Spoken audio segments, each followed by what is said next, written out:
കരങ്ങളെല്ലാം ഉയർത്തിക്കൊണ്ട്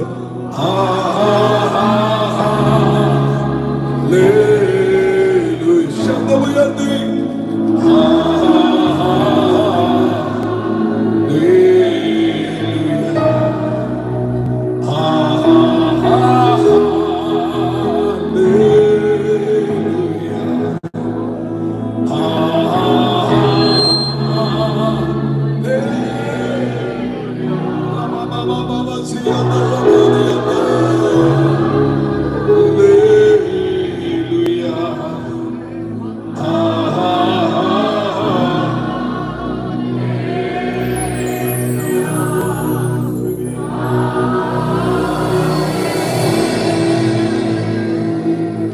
പിതാവേ, വളരെ ആഴമായ അങ്ങയുടെ സാന്നിധ്യത്തിന് വേണ്ടി ഞങ്ങൾ കൊതിയോടെ കാത്തിരിക്കുന്നു. ഞങ്ങൾ ധാരാളം പ്രസംഗങ്ങൾ കേട്ടവരാണ്, ധാരാളം യോഗങ്ങൾ ഞങ്ങൾ കൂടിയവരാണ്. ഇന്ന് രാത്രി ഒരു ദൈവശബ്ദത്തിന് വേണ്ടി മനങ്ങളെ തോലുരിക്കുന്ന ഒരു ദൈവശബ്ദത്തിന് വേണ്ടി വേഴാമ്പൽ മഴയ്ക്ക് വേണ്ടി കാത്തിരിക്കുന്ന പോലെ ഞങ്ങൾ അങ്ങേ കാത്തിരിക്കുകയാണ്. ഒരു മനുഷ്യന്റെയും വലിപ്പം ഞങ്ങൾക്ക് കേൾക്കണ്ട. ഞങ്ങൾക്ക് ദൈവത്തിന്റെ സാന്നിധ്യം ഇന്ന് രാത്രി വേണം. ഈ യോഗത്തിന് വിരോധമായി ദേശത്ത് ചലിക്കുന്ന എല്ലാ ഇരുട്ടിന്റെ ദുരാധിപത്യങ്ങളെയും ഞങ്ങൾ ശാസിക്കുകയാണ്. യേശു ക്രിസ്തുവിന്റെ നാമത്തെ ഞങ്ങൾ ജയമെടുക്കുകയാണ്. കരങ്ങളിലേക്ക് ഏൽപ്പിക്കുന്നു, യേശുവിൻ നാമത്തിൽ തന്നെ. ചേർന്ന കരങ്ങളെ ഉയർത്തി ഒന്ന് കർത്താവിനെ ഹല്ലേലൂയ പറഞ്ഞാട്ടെ. കുറച്ചും കൂടെ ശബ്ദം ഉയർത്തി ഹല്ലേലൂയ. ഞാൻ കർത്താവിൽ വളരെ സ്നേഹിക്കുകയും ബഹുമാനിക്കുകയും ആദരിക്കുകയും ചെയ്യുന്ന പ്രിയ ബിനിച്ചാന്റെ കുടുംബം, പ്രിയ കർത്താവിന്റെ ദാസി, അവരുടെ കുഞ്ഞുങ്ങൾ, അവരെല്ലാവരെയും ഓർത്ത് കർത്താവിന് സ്തോത്രം ചെയ്യുന്നു. ഞാൻ കർത്താവിൽ ബഹുമാനിക്കുന്ന ദേവദാസന്മാർ പലരും ഈ യോഗത്തിലുണ്ട്. എല്ലാവർക്കും വിശേഷാൽ വന്ദനം പറയുന്നു. എല്ലാവരെയും വളരെ ബഹുമാനത്തോടെ കാണുന്നു. പ്രിയ ജോജി പാസ്റ്ററെ കണ്ടതിൽ സന്തോഷമുണ്ട്. ഒരുമിച്ചായിരിക്കുന്നതിൽ എല്ലാവരെയും കർത്താവ് സഹായിക്കട്ടെന്ന് പ്രാർത്ഥിക്കുന്നു. ഞാൻ ഇന്ന് കുടുംബമായിട്ടാണ് ഈ പ്രാർത്ഥനയ്ക്കുള്ളത്. ഞങ്ങൾ മോൻ വന്നിട്ടില്ല, അവന് ട്യൂഷൻ ഉള്ളതുകൊണ്ട് വൈഫും മോളും ഉണ്ട്. വളരെ അവിചാരിതമായിട്ട് ഇങ്ങനെ ഒരുമിച്ചായിരിക്കാൻ കർത്താവ് നൽകി നല്ല അവസരത്തിനായിട്ട് സ്തോത്രം ചെയ്യുന്നു. വളരെ പ്രാർത്ഥനയോടെ വളരെ സന്തോഷത്തോടെ കർത്താവിൻ്റെ സന്നിധിയിലായിരിക്കാൻ അപേക്ഷിക്കുകയാണ്. വളരെ അത്യാവശ്യമായ എൻ്റെ ഹൃദയത്തിൽ ദൈവത്തിൻ്റെ പരിശുദ്ധാത്മാവ് നൽകിയ ചില ദൈവത്തിൻ്റെ ദൂതുകൾ. ദൈവത്തിൻ്റെ വചനം ദൈവമാണ്. ദൈവത്തിൻ്റെ വചനം ദൈവമാണ്. ദൈവത്തിൻ്റെ വചനത്തിന് ബന്ധനമില്ല. ദൈവത്തിൻ്റെ വചനം ബന്ധനങ്ങളെ അഴിക്കുന്നതാണ്. അതുകൊണ്ട് വളരെ പ്രാർത്ഥനയോടെ നിങ്ങൾ കർത്താവിൻ്റെ സന്നിധിയിലായിരിക്കാൻ വേണ്ടി അപേക്ഷിക്കുകയാണ്. ദാഹത്തോടെ വെള്ളം കുടിക്കുന്നവരുണ്ട്, വെള്ളം ഒഴിച്ചു വെച്ചത് കൊണ്ട് കുടിക്കുന്നവരുണ്ട്, വെള്ളം അവിടെ ഇരിക്കുന്നത് കൊണ്ട് കുടിക്കുന്നവരുമുണ്ട്. ഈ കൂട്ടത്തിൽ ദാഹത്തോടെ വെള്ളം കുടിക്കുന്നവരെ കണ്ടാലറിയാം. അതുകൊണ്ട് ഒത്തിരി പ്രാർത്ഥനയോടെ ആയിരുന്നാട്ട്. യെശയ്യാ പ്രവാചകന്റെ പുസ്തകത്തിലെ ഒരു വാക്യമാണ്, ഷണ്ണനും ഞാൻ ഒരു ഉണങ്ങിയ വൃക്ഷമെന്ന് ഇനി പറയരുത്. എന്തോ ഒരു വലിയ കാലഘട്ടത്തെ പ്രവാചകൻ ആത്മാവിൽ കാണുകയാണ്. യെശയ്യാ പ്രവാചകന്റെ പുസ്തകത്തിന്റെ പ്രത്യേകത 5-ാമത്തെ സുവിശേഷം എന്ന അപരനാമം കൊണ്ട് അറിയപ്പെടുന്ന ഒരു പുസ്തകമാണ് യെശയ്യാ പ്രവാചകന്റെ പുസ്തകം. ഞാൻ ഒന്നുകൂടെ ആവർത്തിച്ചു പോകാം. ദയവായിട്ട് നിങ്ങൾ പ്രാർത്ഥിച്ചുകൊണ്ട് എന്നോട് കൂടെ വന്നാട്ടെ. 5-ാമത്തെ സുവിശേഷം എന്ന അപരനാമത്തിൽ അറിയപ്പെടുന്ന, പഴയ നിയമത്തിലെ പുതിയ നിയമം എന്നറിയപ്പെടുന്ന വേദപുസ്തകത്തിന്റെ അകത്തെ വേദപുസ്തകം എന്നറിയപ്പെടുന്ന പുസ്തകമാണ് യെശയ്യാ പ്രവാചകന്റെ പുസ്തകം.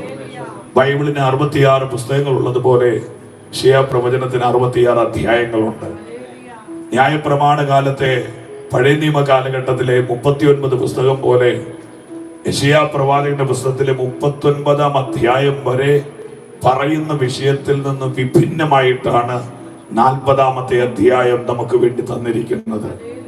ഒരു വാഹനം 90 ഡിഗ്രി വെട്ടിത്തിരിയുന്നത് പോലെ എന്റെ ജനത്തെ ആശ്വസിപ്പിക്കുക എന്ന് പറഞ്ഞുകൊണ്ടാണ് അധ്യായം 40 ആരംഭിക്കുന്നത്. ഈ യെശയ്യാ പ്രവാചകൻ കാലഘട്ടത്തിലെ മേജർ പ്രോഫിറ്റാണ്. കൊച്ചിരുന്ന മക്കളെ കസേരയിട്ടിരുന്ന മോന് അങ്ങനൊരു കുഞ്ഞു കസേര കൊടുത്ത് അവനന്ന് നിൽക്കാൻ ആരോഗ്യമില്ലാത്തവനാണ് വെച്ചിരുന്നു. അവനങ്ങനെ നിൽക്കുമ്പോൾ എനിക്കൊരു സങ്കടം. ഹല്ലേലൂയ. ആരാണ് പ്രവാചകൻ? ആരാണ് പുരോഹിതൻ? പുരോഹിതൻ മനുഷ്യന്റെ പക്ഷത്ത് നിന്നുകൊണ്ട് മനുഷ്യന്റെ പരാജയങ്ങൾക്ക് വേണ്ടി ദൈവസന്നിധിയിൽ ഇടിവിൽ നിൽക്കുന്നയാളാണ് ദൈവത്തിന്റെ പുരോഹിതൻ. എന്നാൽ ദൈവത്തിന്റെ പ്രവാചകൻ അതല്ല. പ്രോഫറ്റ് അവൻ മനുഷ്യന്റെ പക്ഷത്തല്ല, അവൻ ദൈവത്തിന്റെ പക്ഷത്താണ്. ദൈവത്തിന്റെ അനിഷേധ്യമായ വാക്കുകളെ ഒരു തലമുറയോട് അറിയിക്കാൻ ദൈവത്തിന്റെ നാവായി നിൽക്കുന്നവനാണ് ദൈവത്തിന്റെ പ്രവാചകൻ. ഈ യെശയ്യാ പ്രവാചകന്റെ പുസ്തകം താൻ നിൽക്കുന്ന കാലഘട്ടം പഴയ നിയമ കാലഘട്ടമാണ്. നിങ്ങൾ എന്നോട് കൂടെ ഉണ്ടാവുമോ? ഹല്ലേലൂയ. കിഴക്കേതിൽ ദൈവം ആദമിന് ജന്മം കൊടുത്തിട്ട് ഒന്നാമത്തെ കുടുംബത്തെ പിശാച് തകർത്ത് തരിപ്പണമാക്കി. ഒന്നാമത്തെ മൂത്തവൻ ഇളയവനെ അടിച്ചു കൊന്ന് ഒന്നാമത്തെ കുടുംബത്തിന്റെ അകത്ത് തകർച്ച വരുത്തി. അങ്ങനെ തകർച്ചയുടെ വലിയൊരു അധ്യായം തുടങ്ങിപ്പോരുകയാണ് ഉൽപ്പത്തി പുസ്തകത്തിൽ. ആമേ കാലഘട്ടം മുൻപോട്ട് വരുന്നു. മെസപ്പൊട്ടോമിയൻ വ്യാപാരത്തിനകത്ത് ദൈവം അബ്രഹാമിനെ പുറത്തു കൊണ്ടുവരികയാണ്. അബ്രഹാമിനെ പുറത്തു കൊണ്ടുവന്ന് ദൈവം 100-ാമത്തെ വയസ്സിൽ ഒരു വാഗ്ദത്ത തലമുറയെ കൊടുക്കുകയാണ്. ഒരു കാര്യം ഞാൻ ദൈവമക്കളോട് പറയാം, നീ കേട്ട ദൈവത്തിന്റെ വിളി സത്യമാണെങ്കിൽ നീ കേട്ട വാഗ്ദത്തവും സത്യമാണ്. സാഹചര്യം എത്ര വിരോധമായാലും ദൈവം പറഞ്ഞതിനെ ചെയ്യാൻ സ്വർഗത്തിലെ ദൈവം വിശ്വസ്തനാണ്. മേളിൽ വിരിച്ച ഈ ആകാശവും ഇടിച്ചുറപ്പിച്ച ഈ ഭൂമിയിലെ മണ്ണും ഇളക്കാൻ ദൈവത്തിന് എളുപ്പമാണ്. പക്ഷെ ദൈവത്തിന് മാറ്റാൻ കഴിയാത്തത് തന്റെ വാക്കാണ്. അതുകൊണ്ടാണ് നമ്മുടെ ദൈവത്തെ നമ്മൾ വിളിക്കുന്നത് വാഗ്ദത്തങ്ങളിൽ വിശ്വസ്തനാണ്. കാലപ്പഴക്കം കൊണ്ട് ക്ലാവ് പിടിക്കാത്തതും കാലപ്പഴക്കം കൊണ്ട് തുരുമ്പടിക്കാത്തതുമായ ഒരൊറ്റ കാര്യമുണ്ടെങ്കിൽ അത് നീ കേട്ട ദൈവത്തിന്റെ വാഗ്ദത്തമാണ്. നല്ലപോലെ കരങ്ങളെ ചലിപ്പിച്ചൊരു ഹല്ലേലൂയ പറഞ്ഞാട്ടെ. മനുഷ്യർ വാക്കുമാറിയാലും രക്തബന്ധങ്ങൾ വാക്കുമാറിയാലും ആമെ കൂടെ നിൽക്കുന്നവർ വാക്കുമാറിയാലും ആമെ വാക്കുമാറാത്ത ഒരൊറ്റയാളുണ്ട്. അത് നാം ആരാധിക്കുന്ന നമ്മുടെ യേശുവാണ്. അബ്രഹാമിന്റെ കാലം കഴിയുന്നു, ഇസഹാക്ക് വരുന്നു, യാക്കോബ് വരുന്നു. യാക്കോബിന്റെ കുക്ഷിയിൽ നിന്ന് 12 ഗോത്രങ്ങൾ വരുന്നു. രൂബേൻ, ശിമയോൻ. ഞാൻ ഇങ്ങനെ പറഞ്ഞു, ഈ വാലും തലയില്ലാതെ പറഞ്ഞ് ശീലമില്ലാത്തതുകൊണ്ടായി പറഞ്ഞു വരുന്നത്. തുടക്കത്തിലെ ഉറങ്ങിപ്പോയ ഒടുക്ക ഉണർന്നിരുന്നുകൊണ്ട് പ്രയോജനമില്ല. അതുകൊണ്ട് ഹല്ലേലൂയ. കണ്ടതിൽ സന്തോഷം. ഹല്ലേലൂയ. ആമേൻ. നിങ്ങൾ എന്നോട് കൂടെ സഞ്ചരിക്കണം. അങ്ങനെ അബ്രഹാമിന്റെ കുക്ഷിയിൽ നിന്ന് 12 ഗോത്രങ്ങൾ വരുന്നു. സ്വന്തമല്ലാത്ത രാജ്യത്ത് അടിമകളായി 430 വർഷങ്ങൾ ആരാധനയുടെ ഉപകരണങ്ങൾ അലരി വൃക്ഷത്തിന് മേൽ തൂക്കിയിട്ട് യഹോവയുടെ ഗീതം അന്യദേശത്ത് പാടാൻ കഴിയാതെ ആമേൻ ഒരു വല്ലാത്ത കാലഘട്ടം 430 വർഷങ്ങൾ. നമ്മുടെയൊക്കെ യോഗങ്ങൾ നോക്കിയാൽ ആമേൻ ഇരിക്കുന്നത് ഇസ്രായേലിലാണെന്ന് ചിന്തിച്ചുകൊണ്ട് മിസ്രൈമിൽ തുടരുന്ന പലരെ നമുക്ക് കാണാൻ പറ്റും. കൈയടിക്കാത്തവര്, പാടാത്തവര്, അന്യഭാഷ പറയാത്തവര്, ദൈവത്തെ സ്തുതിക്കാത്തവര്, അങ്ങനെ ഇരിക്കുന്നത് കനാലിലാണെന്ന് ശഠിച്ചുകൊണ്ട് മിസ്രൈമിന്റെ നിഴലുകളിൽ ഇരിക്കുന്ന ധാരാളം ആളുകളെ ഞാൻ കണ്ടിട്ടുണ്ട്. പക്ഷെ ബൈബിൾ പറയുന്നത് സ്തുതിക്കുന്നത് നേരുണ്ടെങ്കിൽ അത് ഉചിതമാണ്. ഹല്ലേലൂയ. അങ്ങനെ ഒരു തലമുറ സ്വന്തമല്ലാത്ത ദേശത്ത് നിന്ന് കുഞ്ഞാടിന്റെ ചോരയാൽ വീണ്ടെടുക്കപ്പെട്ട് ആമേൻ ആമേൻ ചെങ്കടൽ പിളർന്നു കയറി തന്റെ ജനത്തെ ദൈവം നടത്തിക്കൊണ്ടുവരികയാ. ആമേൻ. ദൈവം എഴുന്നേൽപ്പിച്ചു 14 ന്യായാധിപന്മാരെ. ഒഗ്നിയേലീഹൂദ്, ശങ്കർ, ദെബോരാഗിദയോന്മാരാക്കെന്നിങ്ങനെ ദൈവം എഴുന്നേൽപ്പിച്ചു ധാരാളം രാജാക്കന്മാരെ. തോൾ മുതൽ പൊക്കമുള്ള ശൗല് മുതൽ പവിഴ നിറമുള്ള ദാവീദ് മുതൽ ബുദ്ധിമാനായ ശലോമോൻ മുതൽ രഹബയാം മുതൽ യൊരോബയാം മുതൽ അങ്ങനെ രാജാക്കന്മാരുടെ നീണ്ടൊരു സംഖ്യ എഴുന്നേൽപ്പിക്കുകയാണ്. കാലഘട്ടത്തിന്റെ കടന്നുപോക്കിൽ ഈ ജനത്തെ നിലനിർത്താൻ ദൈവത്തിന്റെ വായായി ദൈവം പ്രവാചകന്മാരെ എഴുന്നേൽപ്പിച്ചു. പ്രവാചകന്മാർ തമ്മിൽ 2 കാറ്റഗറിയാണ്. മേജർ പ്രോഫിറ്റ്സ്, വലിയ പ്രവാചകന്മാരും. 2 പറ കൂടവാ. ചെറിയ എന്റെ പൊന്നു പാസ്റ്ററെ, 3ാമത്തെ കൊച്ചിന്റെ കല്യാണം നടക്കുമെന്നറിയാനാ ഞാൻ ഓടി വന്നത്. അപ്പൊ പിന്നെ മേജർ പ്രോഫിറ്റ്സിനെ കുറിച്ചും ഇതോടെയെങ്കിലും എൻ്റെ ആട് പ്രസവിക്കുമ്പോൾ 2 കുട്ടി ഉണ്ടാവും എന്നുള്ളൊരു ഒറ്റ അങ്കലാപ്പിലാണ് ഞാൻ ഇരിക്കുന്നത്. നിങ്ങളൊന്നും അങ്ങനെയല്ലെന്ന് എനിക്കറിയാം. കുറച്ചും കൂടെ ആഴം നിങ്ങളുടെ ഹൃദയത്തിനകത്തുണ്ട്. നിങ്ങൾ എന്നോട് കൂടെ വരണേ. അങ്ങനെ ദൈവം എഴുന്നേൽപ്പിച്ചു പ്രവാചകന്മാർ. അക്കൂട്ടത്തിൽ പ്രവാചക വര്യന്മാരുടെ ഗണത്തിൽ അങ്ങേ തലക്കിൽ നിൽക്കുന്ന ഒരു ശക്തനായ മനുഷ്യനാണ്. കാര്യം പറയാൻ കാത്തു നിൽക്കുന്നവന്റെ കണ്ണിലേക്ക് നോക്കാത്തൊരു ദൈവത്തിന്റെ മനുഷ്യൻ, പ്രതിസന്ധികളെ നോക്കാതെ ദൂത് പറയാൻ. യെശയ്യാ പറഞ്ഞില്ലേ, കാള തന്റെ ഉടയവനെയും ബകിബറ കഴുത തന്റെ യജമാനന്റെ പുൽത്തൊട്ടിയെയും അറിയുന്നു, എന്റെ ജനം എന്നെ അറിയുന്നില്ല, എന്റെ ജനം എന്നെ അറിയുന്നില്ല. അതേ പ്രവാചകൻ പറയുന്നു, ആമേൻ, നിങ്ങൾ ആരാധിച്ചാലും ആര് പ്രാർത്ഥനയ്ക്ക് പോയാലും ആര് ദൈവത്തെ സ്തുതിച്ചില്ലെങ്കിലും ഞാനും എന്റെ മക്കളും സിയോൻ പർവ്വതത്തിൽ അടയാളമായി നിൽക്കുകയാണ്. ഞാൻ ദൈവമക്കളോട് പറയാ, എല്ലാരെയും ഉണർത്തിയിട്ട് ഉണരാൻ നിൽക്കരുത്. ഓ ഹല്ലേലൂയ. അടുത്തിരിക്കുന്നവൻ കൈയടിച്ചിട്ട് അടിക്കാൻ നിൽക്കരുത്, നീ നശിച്ചു പോകും. അവനെ നോക്കണ്ട. ഇന്ന് രാത്രി ആരാധിച്ചാലും ആര് ദൈവത്തെ സ്തുതിച്ചാലും ഇല്ലെങ്കിലും എന്റെ വീണ്ടെടുപ്പുകാരൻ ഇവിടെ വന്നിട്ടുണ്ട്. ആ കരമത് തട്ടി കർത്താവിനെ സ്തുതിക്കാൻ.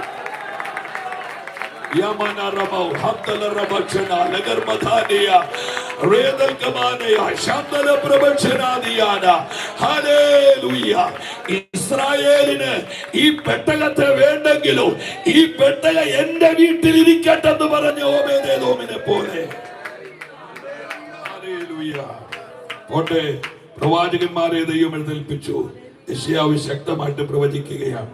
പക്ഷേ യെശയ്യാ പ്രവചനത്തിന്റെ ഒരു പ്രത്യേകത നിങ്ങൾ വളരെ ആഴമായിട്ട് തന്നെ ശ്രദ്ധിക്കണം.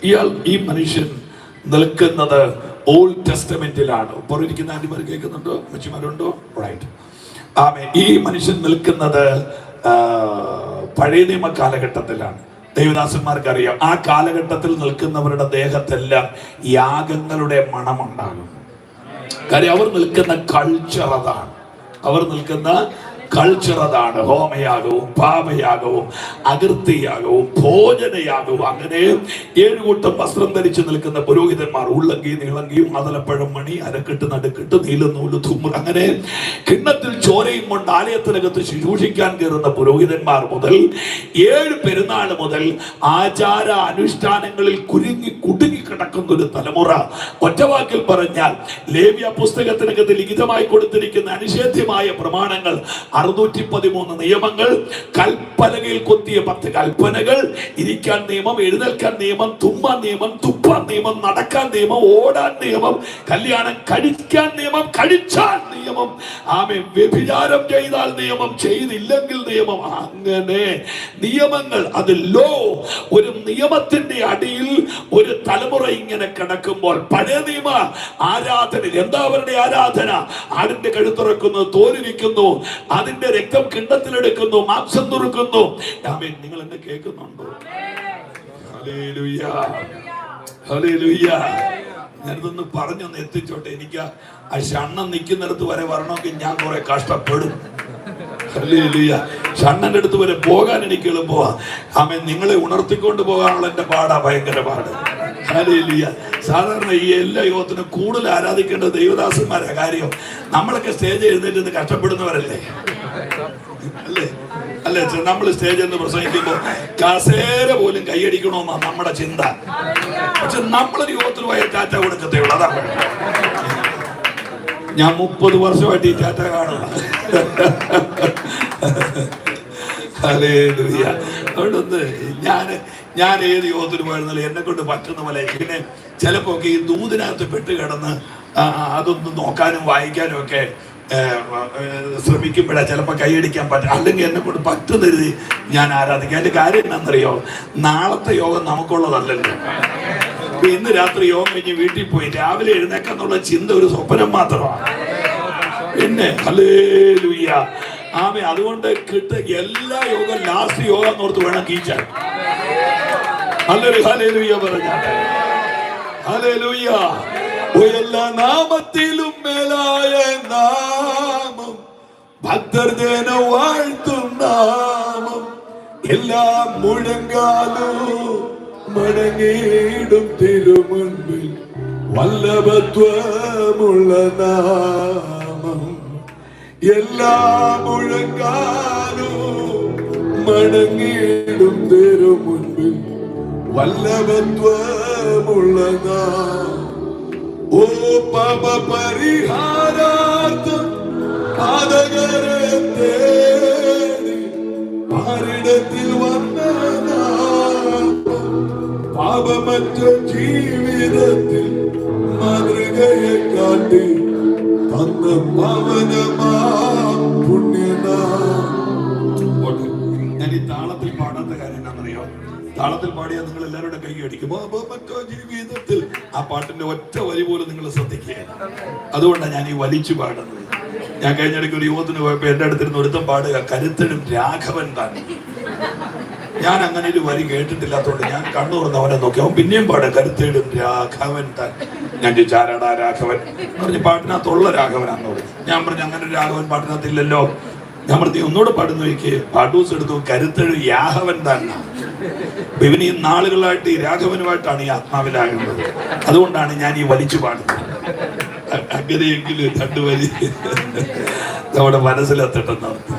നിങ്ങൾ നോക്കുക, ഈ യെശയ്യാ പ്രവാചകൻ നിൽക്കുന്ന കൾച്ചർ വേറെ. ഇവിടെ ഇങ്ങനെ പറഞ്ഞു എന്നാൽ എനിക്കിത് എത്താൻ പറ്റത്തുള്ളൂ.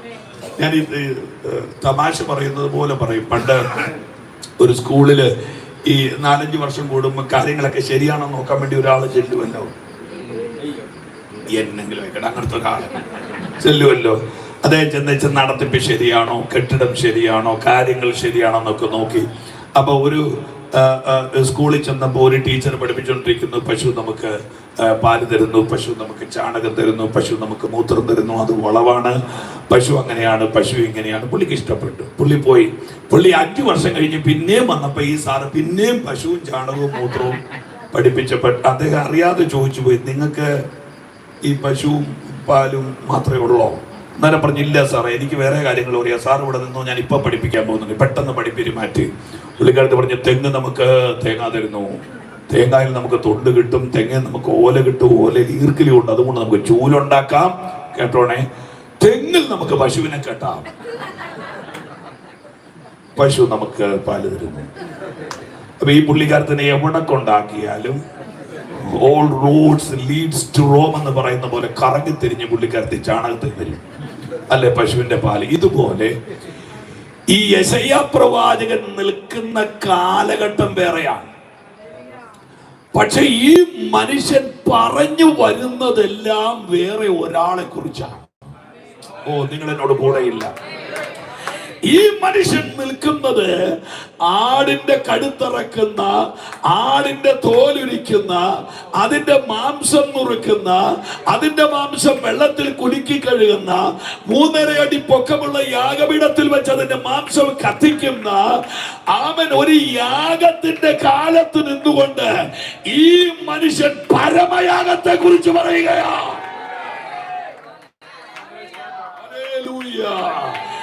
അവൻ നമ്മൾ ചിന്തിക്കുന്നത് പോലെ കാലിന്റെ ചോട്ടിലേക്കല്ല ആ മനുഷ്യൻ നോക്കുന്നത്, അവൻ ദൂരങ്ങളിലേക്കാണ്.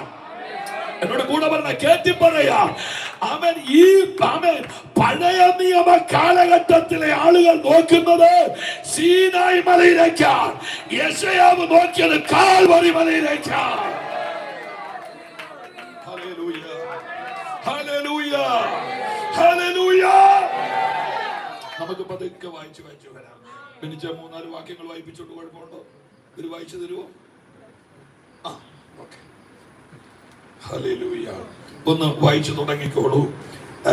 യെശയ്യാ പ്രവാചകന്റെ പുസ്തകം പടപടാന്ന് വായിക്കണേ. 7-ാം അധ്യായം. ഇതിങ്ങനെ വായിച്ചേ പറ്റുള്ളൂ. 7-ാം അധ്യായത്തിന്റെ 14-ാമത്തെ വാക്യം. ആ പ്രോഫറ്റ് പോയത് എങ്ങോട്ടാണ് നമ്മൾ വായിച്ചു വരുന്നത്? മൈക്ക് വേണ്ടല്ലോ. തകർത്തു അങ്ങോട്ട്. പോരട്ടെ. കന്യക ഗർഭിണിയായി ഒരു മകനെ പ്രസവിക്കും. എന്റെ പൊന്നു ദൈവദാസന്മാരെ, ഈ മനുഷ്യൻ നിൽക്കുന്നത് യാഗത്തിലാണ്. ഈ മനുഷ്യൻ നിൽക്കുന്നത് ന്യായപ്രമാണ കാലത്തിലാണ്. പക്ഷേ ആദാം മുതൽ അന്ന് വരെ, എന്നോട് കൂടെ വാ, ആദാം മുതൽ അന്ന് വരെ സ്ത്രീ പുരുഷ സംയോഗത്താൽ ജനിക്കുന്ന തലമുറകളെ താരാട്ടുപാടിയ ഒരു ദൈവദാസൻ.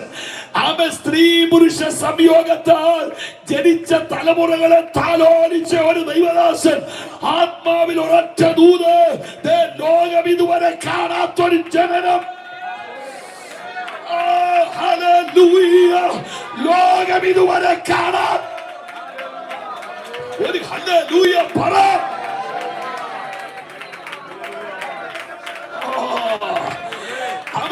രാത്രി ചെന്നിത്തലയിൽ നാം ഉയർത്തുന്ന ഒരുവനുണ്ട്.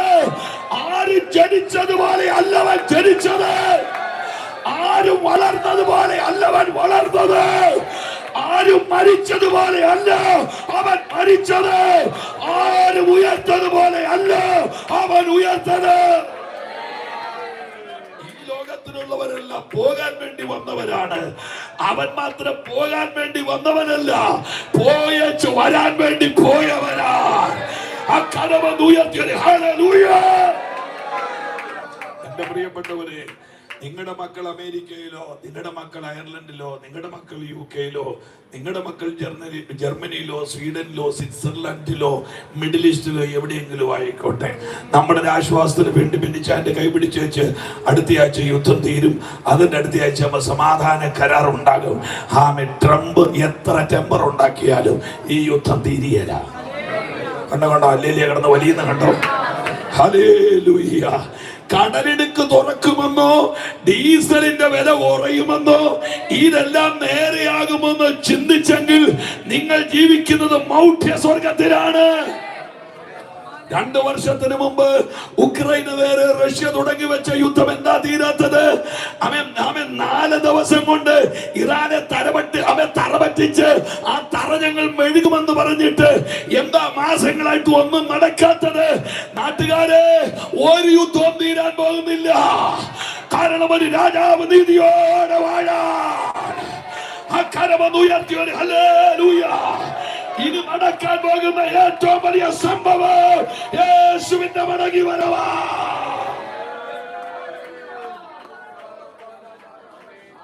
രക്ഷിക്കപ്പെടാത്തവർ രക്ഷിക്കപ്പെടണം, സ്നാനപ്പെടാത്തവര് സ്നാനപ്പെടണം, അഭിഷേകം പ്രാപിക്കാത്തവര് മെഴുകു പ്രതിമ പോലെ ഇരിക്കാൻ അഭിഷേകം പ്രാപിക്കണം, വേർപാട് പാലിക്കാത്തവർ വേർപാട് പാലിക്കണം, അപ്പം നുറുക്കാത്തവർ അപ്പം നുറുക്കണം, കൂട്ടായ്മ ആചരിക്കണം, പ്രാർത്ഥിക്കാൻ പോണം.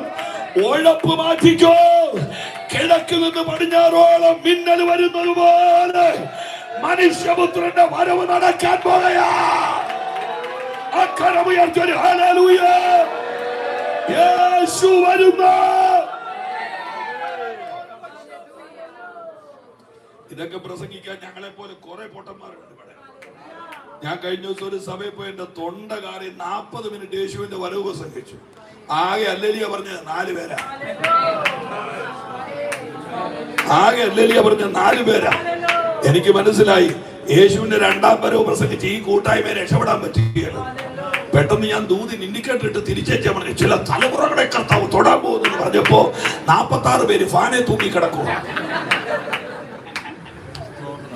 എടാ, കർത്താവ് വരുമെന്ന് കേൾക്കുമ്പോ അകന്തളയ്ക്കാത്തതൊക്കെ പിരിച്ചുവിടണം. കർത്താവ് വരുമെന്ന് കേൾക്കുമ്പോ അകമിളകാത്തതെല്ലാം പിരിച്ചുവിടണം. കാരണം ക്രൈസ്തവ സഭയുടെ നട്ടൽ ഒരു പ്രത്യാശയാണ്. അത് 2 നില കെട്ടിടമല്ല, അത് റബ്ബർ തോട്ടമല്ല, അത് രാജ്യത്തിന്റെ വീസയല്ല. കിട്ടുമെങ്കിൽ കിട്ടട്ടെ. നമ്മുടെ വിഷയം കർത്താവ് തൻ ഗംഭീരനാദത്തോടെ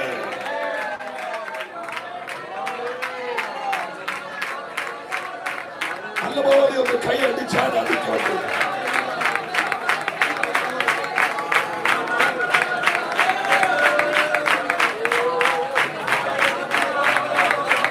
മുൾമുടി അണിഞ്ഞു രക്തധാരിയായവൻ പൊൻകിരീടം ചൂടി തേജപൂർണനായിതാ.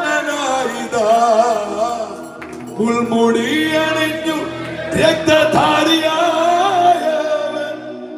പൊൻകിരീടം ചൂടി തേജപൂർണനായിതാ. യേശു വരുന്നേ വരവിനായി വരവിനായി ഇവിടെ കയറി വരുവിന ദൈവശബ്ദം കേറി അതിനു വേണ്ടി ഉണർന്നു നീ ഒരുങ്ങിടുന്നു. ഇവിടെ കയറി ദൈവശബ്ദം കേറി അതിനു വേണ്ടി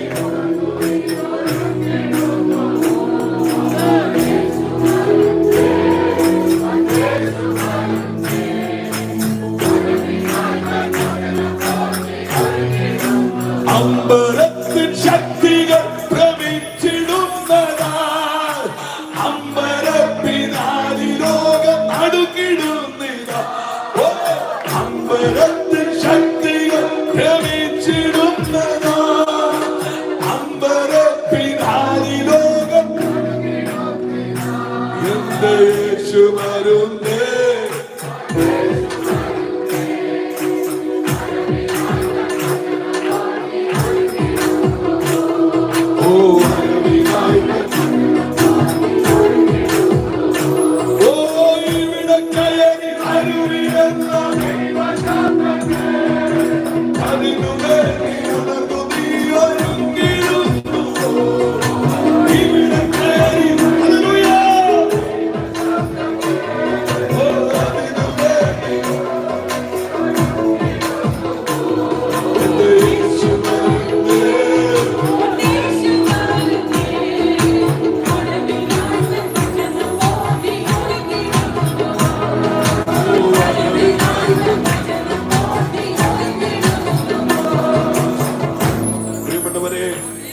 നമ്മുടെ ഏറ്റവും വലിയ സ്വപ്നം യേശുവിന്റെ മടങ്ങി വരവാണ്. ഞാൻ ദൈവമക്കളോട് ഒരു സാധാരണ സുവിശേഷകൻ എന്നുള്ള നിലയിൽ ഹൃദയത്തിന്റെ അടിത്തട്ടിൽ നിന്ന് അനർഹമായ അഹംഭാവത്തിന്റെ വാക്കുകളെല്ലാം ഒഴിവാക്കി വെച്ചിട്ട് ഞാൻ പറയാം. ഞെട്ടിപ്പിക്കുന്ന ഒരു സത്യം മത്തായി 25 കിടപ്പുണ്ട്. പുറപ്പെട്ടത് 10 പേരും ചെന്നത് 5 പേരുമാണ്. ആ പുറപ്പെട്ട 5 പേർക്കും വിളക്കിനകത്ത് എണ്ണ ഉണ്ടായിരുന്നത് കൊണ്ട് ആ 10 പേരും പെന്തിക്കോസുകാരായിരുന്നു എന്ന് എനിക്ക് പറയേണ്ടി വരും.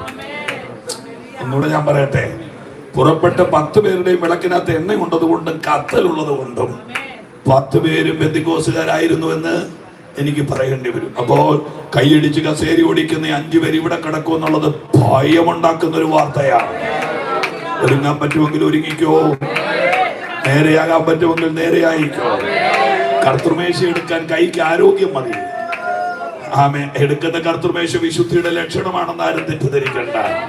കർത്താവിന്റെ വരവിൽ പോകാൻ ഒരുങ്ങുന്നവർക്കായ സ്തോത്രം. ചേർന്ന് രാമയും പറഞ്ഞു.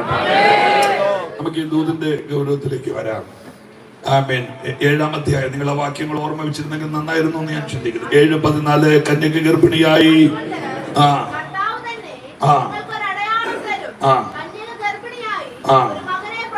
കണ്ടോ? യെശയ്യാവ് എടുത്തിട്ട് ദൂത് നിങ്ങൾ കണ്ടോ? കന്യക ഗർഭിണിയായി. ഇദ്ദേഹം നിൽക്കുന്ന തട്ടകം ന്യായപ്രമാണത്തിന്റെ തട്ടകമാണ്. ഇദ്ദേഹം നിൽക്കുന്ന തട്ടകത്തിൽ എഴുതി കുറിച്ചു കൊടുത്ത പ്രമാണ ലിഖിത രേഖകളുണ്ട്. ഞാനല്ലാതെ അന്യദൈവം നിങ്ങൾക്ക് ഉണ്ടാകരുത്, യാതൊരു രൂപങ്ങളും ഉണ്ടാക്കരുത്, അപ്പനെ അമ്മേനെ ബഹുമാനിക്കണം, ശബത്താളിനെ ശുദ്ധീകരിക്കണം, കൊല ചെയ്ത് മോഷ്ടിക്കരുത്, വിചാരം ചെയ്ത് ആശയം വരുന്നത് മോഹിക്കരുത്. അങ്ങനെ നീണ്ട ലിസ്റ്റ് കിടക്കുമ്പോൾ എങ്കിലും തൊടാതെ ഈ മനുഷ്യൻ പിടികിട്ടാത്തൊരു സാധനം വാരി ഒരൊറ്റ വീശുകയാ. കന്യക ഗർഭിണിയായ ഒരു മകനെ പ്രസവിക്കും. നിങ്ങളൊന്ന് ആലോചിച്ച് നോക്കിക്കേ. കേട്ടു നിന്നവരെന്തോ വിചാരിച്ചിട്ടുണ്ടാവും, കേട്ടു നിന്നവരെന്തോ ചിന്തിച്ചിട്ടുണ്ടാവും. വിടത്തില്ല. യെശയ്യാവ് പുറകോട്ട് പോകും നിങ്ങൾ വിചാരിക്കണ്ട. 9:6 അടുത്ത വാക്യത്തിലേക്ക് വരുന്നത്. Chapter 9:6 വായിച്ചേ. കുറച്ചും കൂടെ ഡീപ്പായിട്ട് പിടിക്കുവാണ് യെശയ്യാവെ. നിങ്ങൾ യെശയ്യാ പ്രവചനം തന്നെയാണോ നോക്കുന്നേ? ആണെങ്കിൽ മതി. പണ്ട് സിയോൻ പിതാവിൽ തുറന്നു വെച്ചുകൊണ്ട് ബൈബിൾ വായിക്കുന്നവരൊക്കെ ഉണ്ടായിരുന്നു. വായിച്ചോ. നമുക്കൊരു ശിശു ജനിച്ചിരിക്കുന്നു, നൽകപ്പെട്ടിരിക്കുന്നു. നിങ്ങൾ നോക്കി 7-ാം അധ്യായത്തിൽ കന്യക ഗർഭിണിയാകുമെന്ന് പറഞ്ഞവൻ, എന്റെ ഭാഷ പറഞ്ഞാൽ കീറ്റുശീലക്കകത്ത് പൊതിഞ്ഞവനെ കുറിച്ച് 9-ാം അധ്യായത്തിൽ പറയുകയാണ്. അധികാരം അവന്റെ കയ്യിലുണ്ട്. അവൻ അത്ഭുതമന്ത്രി, അവൻ വീരനാ ദൈവം. അതിന്റെ അർത്ഥം എന്താണെന്നറിയാമോ? അമിഞ്ഞപ്പാലും കുടിച്ചുകൊണ്ട് ഇവിടുത്തെ ഞാനും സെർലാക്ക് പഠിച്ച് ഇവിടുത്തെ സ്കൂളുകളിൽ കറങ്ങി നടക്കുന്ന ഒരു സാധാരണ ജന്മമല്ലത്. അവനൊരു അധികാരിയായി എഴുന്നേൽക്കാൻ പോകയാ. നമുക്കൊരു ശിശു ജനിച്ചിരിക്കുന്നു, നമുക്കൊരു മകൻ നൽകപ്പെട്ടിരിക്കുന്നു. അവൻ ഡിഗ്രി പാസ്സാകുമെന്നല്ല, ആധിപത്യം അവന്റെ തോളിലാ. ചെന്നിത്തലയിൽ വാഴുന്ന എല്ലാ ദുരാത്മാക്കളും കേൾക്ക്, ഈ ദേശത്ത് വാഴുന്ന എല്ലാ ദുർഭൂതങ്ങളും കേൾക്ക്. ഞങ്ങൾ ആത്മാവിൽ പറയുന്നു, ആധിപത്യം ഇന്ന് രാത്രി ദേശത്തെന്തോ നടക്കുകയാ.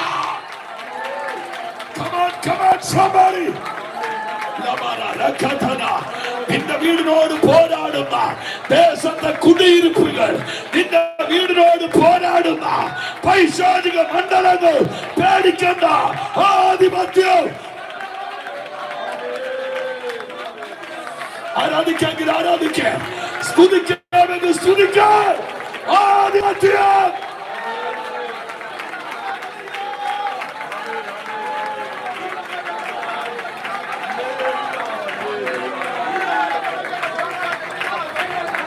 വെള്ളത്തിൽ മുങ്ങി മരിച്ച നേതാക്കന്മാർ ഈ ലോകത്തിലുണ്ട്. കൊടുങ്കാറ്റിൽ പെട്ടുപോയി തകർന്നുപോയ നേതാക്കന്മാർ ഈ ലോകത്തിലുണ്ട്. അപകടങ്ങൾ മുടിച്ചു കളഞ്ഞ വീരന്മാർ ഈ ലോകത്തിലുണ്ട്. എന്നാൽ കടലിനെ ചവിട്ടിയവൻ, കാറ്റിനെ ശാസിച്ചവൻ, നല്ലൊരു ആമേൻ പറ, നല്ലൊരു ആമേൻ പറ. ആധിപത്യം ഒരുമിച്ച് പറ. കമാൻ. ആധിപത്യം, ആധിപത്യം.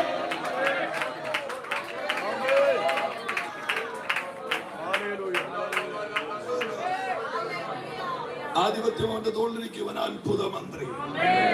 കുറച്ചു കാണുമ്പോൾ നമ്മുടെ മന്ത്രിമാരെ സ്ഥാനമേറ്റത്. ആ കൂട്ടത്തിൽ ഈ വകുപ്പില്ല. വേറെ ഒത്തിരി വകുപ്പുണ്ട്, ഈ വകുപ്പില്ല. ആരാ നമ്മുടെ അത്ഭുത മന്ത്രി? ഇവിടെ ആരെങ്കിലും ആണോ? ഒന്ന് മിണ്ടെന്ന്. ആ മന്ത്രി ഇന്ന് രാത്രി ഇവിടെ ഉണ്ട്. മുമ്പേ ഏതോ ഒരു ദൈവദാസനെ സൗഖ്യമാക്കിയ കർത്താവ് നിന്നെയും തൊടും, ദേശത്തെ തൊടും.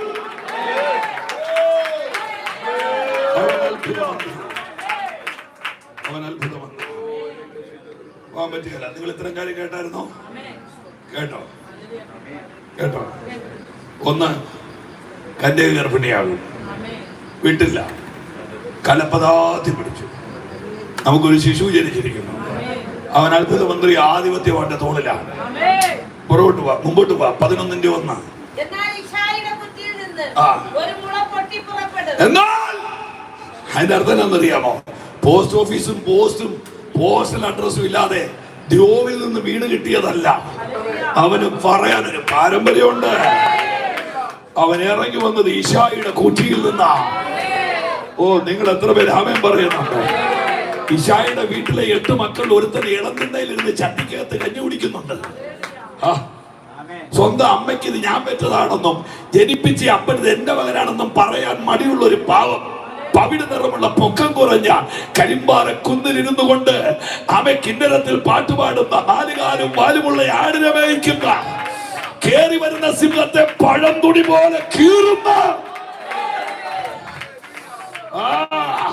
ബൈബിൾ സധൈര്യം പറഞ്ഞു, ആന്റെ നസറേത്തിൽ ഒരുവൻ നിൽക്കുന്നു, അവൻ ദാവീദിന്റെ സന്തതിയാ. ഇന്ന് രാത്രി ബൈബിൾ ഒരു ഐതിഹ്യമല്ല, ഇതൊരു റിയാലിറ്റിയാ. നിങ്ങൾക്ക് ധൈര്യം ഉണ്ടെങ്കിൽ യെരൂശലേമിൽ ചെന്ന് വെച്ച് ആ റേഷൻ കടയിൽ പോയി ചോദിക്കും, ഈശായി എന്ന് പറഞ്ഞ ഒരാൾക്ക് റേഷൻ കാർഡ് ഉണ്ടായിരുന്നോ? അത് നീലയാണോ വെള്ളയാണോ ചുമലയാണോ എന്ന് ചോദിക്കരുത്. റേഷൻ കാർഡ് ഉണ്ടോ എന്ന് ചോദിച്ചാൽ മതി. അവര് കൃത്യം എടുത്ത് കാണിക്കാണ്ട് ഈശായി, ദാവീദ്, ആണ്ട് വരുന്നു യേശു. ഇതിനൊക്കെ വേണ്ടിയില്ല പിന്നെ എന്നാത്തിനും വേണ്ട. ഈശായുടെ കുറ്റിയിൽ നിന്ന് ഒരു മുള പൊട്ടി പുറപ്പെടും. ബാക്കി ഒന്ന് വായിച്ചേ കേക്കട്ടെ. എന്നെ മോനെ, അവന്റെ വേരുകൾ. അപ്പൊ ഈശായി എന്ന് പറഞ്ഞ മരമല്ല തളിർക്കുന്നത്. ഈശായി തളിർക്കുകയല്ല, അവന്റെ കുറെ വേരുണ്ടാകും. അതിനകത്ത് ഒരു കൊമ്പ് പിടികിട്ടാത്തതിനു വേണ്ടി 53:1 പറഞ്ഞു, എടുക്കണ്ട. അവൻ ഞങ്ങൾ കേൾപ്പിച്ചത് ആർ വിശ്വസിച്ചിരിക്കുന്നു, ഹോമയുടെ ഭുജമാർക്ക് വെളിപ്പെട്ടിരിക്കുന്നു. അടുത്തത്, അവൻ ഇളയതൈ പോലെ വരണ്ട നിലത്ത് നിന്ന് വേര് മുളയ്ക്കുന്നത് പോലെ. അതെന്നാ അതിന്റെ അർത്ഥം അറിയാമോ? സാഹചര്യം അവൻ എതിരാ, പക്ഷെ അവൻ മുളയ്ക്കും.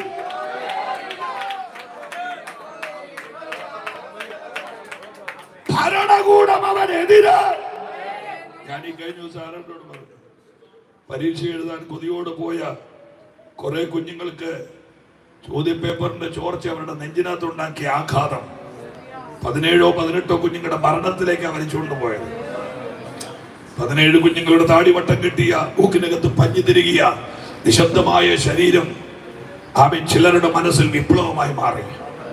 തേനീച്ച പറന്നു കയറുന്നത് പോലെ ഡൽഹിയുടെ തെരുവുകൾ ഇവിടുത്തെ ബാല്യം കൈയടക്കിയപ്പോൾ ഭരണകൂടം വിറച്ചു. അധികാരം പൊങ്ങുവനായിരുന്ന ഒരു മന്ത്രി അറിയാതെ രാജിവെക്കേണ്ടി വന്നു. ഞാൻ രാഷ്ട്രീയം പറയില്ല, എനിക്ക് മനതില്ല. പിന്നെ ഞാൻ വേറൊരു കാര്യം പറയാനാ വന്നത്. 17 കുഞ്ഞുങ്ങളുടെ പ്രാണൻ പോയപ്പോ പകരം ചോദിക്കാൻ ഇവിടെ ഒരു തലമുറ എഴുന്നേറ്റെങ്കിൽ 10,000-കണക്കിന് ദൈവദാസന്മാരുടെ ചോരയും മണ്ണിൽ കിടന്നു. ദൈവം മൗനനായിരിക്കില്ല. ഇന്ത്യ ഉണരാൻ പോയ ഒരു നല്ല ഹല്ലേലൂയ പറ. ദൈവദാസന്മാരുടെ ശവപ്പറമ്പാകുന്ന ബീഹാർ മുതൽ ഇങ്ങോട്ട് ഒരു സ്ഥലവും സേഫ് അല്ല. കാര്യം അഭിഷേകമുള്ള ദൈവദാസന്മാരുടെ ചോരയ്ക്ക് കർത്താവ് കണക്ക് പറയുന്നത് നെറുകതല്ലി പൊട്ടിച്ചല്ല, ഒരു ഉണർവിന്റെ കൊടുങ്കാറ്റ് ഇവിടെ അടിച്ചുകൊണ്ട്. ഒരു ഹല്ലേലൂയ പറ. ഞാൻ ഇത്രയൊക്കെ പറഞ്ഞിട്ട് ഹല്ലേലൂയ പറയാത്തവരുണ്ട്. ഇനി അവരെ ഞാൻ എന്നാ പറഞ്ഞല്ലേ പറയിപ്പിക്കുന്നുള്ളൂ. പിന്നെ എന്റെ ഒരു ആശ്വാസം എന്നാന്നറിയോ, മോർച്ചറിലോട്ട് നേഴ്സ് മരുന്നും കൊണ്ട് പോകാറില്ലല്ലോ.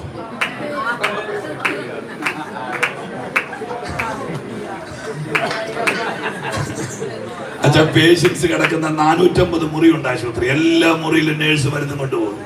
പക്ഷെ മോർച്ചറിലോട്ട് ഒരു നേഴ്സ്, കാര്യം അവർക്കറിയാം ഇത് കുത്തി വെച്ചാൽ രക്ഷപ്പെടുക. അതുകൊണ്ട് ഞാൻ ആശ്വസിച്ചു. മുമ്പോട്ട് പോട്ടെ. എന്നെ കൊണ്ട് ഇത്രയൊക്കെ കുറ്റിയിൽ നിന്ന് ഒരു മുള പൊട്ടി. അപ്പൊ റേഷൻ കാർഡ് ഉണ്ട് അല്ലേ? ഇത് അന്തരീക്ഷത്തിൽ നിന്ന് വന്നൊന്നുമല്ലേ ഈ ആൾക്ക്. മുമ്പോട്ട് പോകട്ടെ. മുൻപോട്ട് പോകുമ്പോ യെശയ്യാപ്രവചനം 53:5 വരാം. 53 കാൽവറിലോട്ട് ഓടിക്കയറുക. കന്യക ഗർഭിണിയായി, നമുക്കൊരു ശിശു ജനിച്ചു, ആധിപത്യം അവന്റെ തോളിൽ. ഇനി അവന്റെ ഓണർഷിപ്പിനെ കുറിച്ച് പറഞ്ഞവൻ ഇശായിയുടെ കുറ്റിയാണ് എന്ന് പറഞ്ഞേച്ച് ഇന്നലകളിലെ യാഗങ്ങളുടെ ആഴം ഈ മനുഷ്യൻ പറയുകയാണ്, പ്രവചിക്കുകയാണ്. വായിച്ചേ പറഞ്ഞ വാക്യം.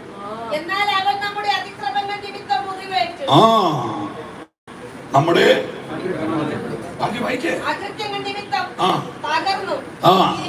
നമ്മുടെ അതിക്രമങ്ങളും നമ്മുടെ അകൃത്യങ്ങളും, ഈ 2 പദങ്ങൾ യെരൂശലേം ഇന്ന് വരെ കേട്ടത് യാഗത്തിന്റെ ചോട്ടിലാണ്. അകൃത്യ അവർ ഞെട്ടിപ്പോയി.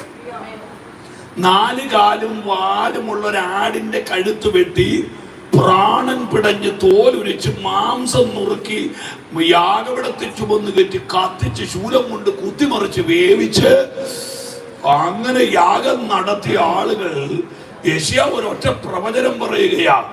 വാളാടിന്റെ കഴുത്തിൽ നിന്ന് മാറി വാള് വേറൊരുത്തന്റെ കഴുത്തിലോട്ട് പോവുക. ഹല്ലേലൂയ. നിങ്ങൾ ചിന്തിക്കുന്നുണ്ടോ യേശുവിനെ ദേവാലയ ഗോപുരത്തിന്റെ മേളിൽ കയറ്റി തള്ളിയിടാൻ നോക്കിയത് എന്തിനാണെന്നറിയാമോ? ഗാൽഗൂത്തായിൽ അവൻ കേറാതിരിക്കാനാ. ഓ ഹല്ലേലൂയ. ചില ദൈവദാസന്മാരെ രോഗിയാക്കുന്നത് എന്തിനാണെന്നറിയാമോ? അവര് നിന്നാൽ ആ ദേശം ഉണരുമെന്നറിയാം. ഞാൻ എന്റെ ദൈവദാസന്മാരോട് വളരെ സ്നേഹത്തോടൊരു കാര്യം പറയാം. ഞാൻ 10-30 വർഷമായിട്ട് ശുശ്രൂഷിക്കുന്ന ഒരാളാണ്. യേശുവിന്റെ കരുണ by the grace of God. ഞാൻ ആരെ കുറിച്ച് അഭിപ്രായം പറയാൻ പോകാറില്ല. നിങ്ങൾ യൂട്യൂബിലൊക്കെ കയറി നോക്കി എന്റെ പ്രസംഗങ്ങൾ. എനിക്ക് പറയാൻ നല്ലൊരാളുണ്ടല്ലോ, എനിക്ക് പറയാൻ നല്ലൊരാളുണ്ടെന്നേ. ഒരു കുറ്റം പോലും ചെയ്യാത്ത ഒരേ ഒരു ദൈവം ഉണ്ടല്ലോ. ഹല്ലേലൂയ. ആമേൻ. ഞാൻ നിങ്ങളോട് പറയാം, ഏതെങ്കിലും ഒരു ദൈവദാസൻ തകർന്നെന്ന് കേൾക്കുമ്പോ ആഘോഷിക്കരുത്. ഒരു ദൈവദാസൻ ആക്സിഡന്റ് ആയത് കേട്ടാൽ അവന്റെ പ്രവൃത്തി ദോഷമാണെന്ന് പറയരുത്. ഒരു ദൈവദാസന്റെ കുടുംബം തകർന്നു പോയാൽ സ്നേഹിത, അത് നാളെ നിന്റെ വീട്ടിൽ ഉണ്ടാകാം. അവന്റെ കുടുംബത്തെ തകർക്കാൻ, അതിന്റെ പുറകിൽ വ്യാപരിക്കുന്ന ദുരാത്മ ലോകത്തിനെതിരെ യുദ്ധം ചെയ്യാൻ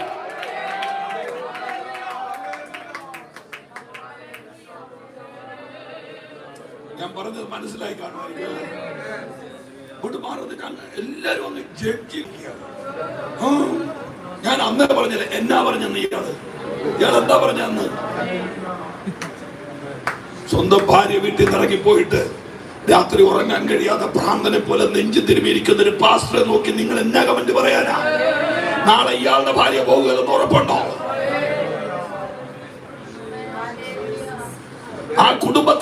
അറുത്ത് മുടിക്കാൻ നിൽക്കുന്ന ഒരു ദുരാത്മ ലോകത്തെ കാണുന്നുണ്ടോ? ആരാധിക്കുന്ന ദൈവദാസന്റെ കൊച്ചു പിഴച്ചുപോയെന്ന് ആഘോഷിക്കണ്ട. ആ കുടുംബത്തെ തകർത്താൽ അവന്റെ ശുശ്രൂഷ തീരുമെന്ന് പിശാചിനറിയാം. ഇന്ന് രാത്രി ഉണരട്ടെ. സാത്താന്റെ രോഗത്തിനെതിരെ പണമൊരുതാ. ആ കയ്യോ കാണിച്ചത് ദൈവത്തെ സ്തുതിക്കുക.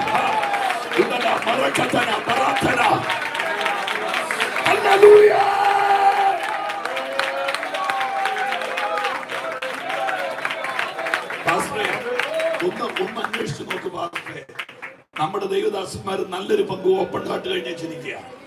40 വയസ്സുള്ളവരും 44 വയസ്സുള്ളവരും 56 വയസ്സുള്ളവരും അങ്ങനെ നമ്മുടെ പാസ്റ്റർമാര് മുഴുവൻ ഇപ്പൊ ഹല്ലേലൂയ പറയാൻ പേടിയാ. പിശാചിനെ വെട്ടി ശുശ്രൂഷിക്കാൻ പേടിയാ. അന്ധകാരത്തോട് പടവരുതാൻ പേടിയാ. ഉപവസിക്കാൻ പേടിയാ. രാവിലെ 9 ഗുളിക, ഉച്ചയ്ക്ക് 7 ഗുളിക, രാത്രി 13 ഗുളിക. അങ്ങനെ ഇഡലി സാമ്പാറും തിന്നുന്ന പോലെ ഗുളിക തിന്ന് ഒരു കട്ടിലെ കയറി അവശരായി നിൽക്കുകയാ ക്രൈസ്തവ ഗോളത്തിന്റെ മുന്നണി പോരാളികൾ. ഹേ സാധാന്യ ലോകമേ, അവയെ എതിർക്കാൻ ഒരു തലമുറ വരാൻ പോകയാ.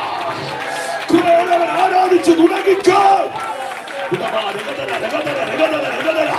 ഇന്ന് രാത്രി വലിയ ഡെലിവറൻസ് അടിയട്ടെ, അടിയട്ടെ, അടിയട്ടെ. ദേശത്തിന്റെ വ്യാപാരങ്ങൾ, ദേശത്തിന്റെ ശക്തികൾ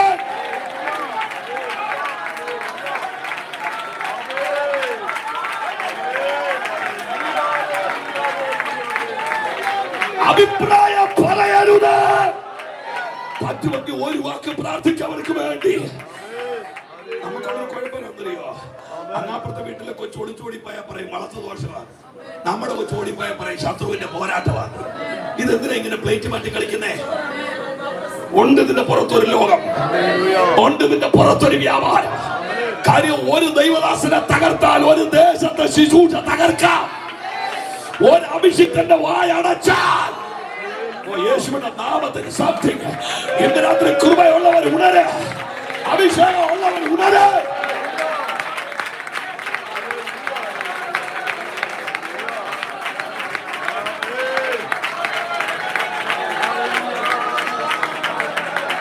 കർത്താവ് വരാറായില്ലേ? ഇനിയെങ്കിലും പോരുമൊത്തും പോർ വിളിയും ഒളിച്ചിരുന്നുള്ള ആക്ഷേപങ്ങളും അവസാനിപ്പിച്ചിട്ട് നമുക്ക് ഒരുമിച്ച് അവന്റെ നാമത്തെ ഉയർത്താം.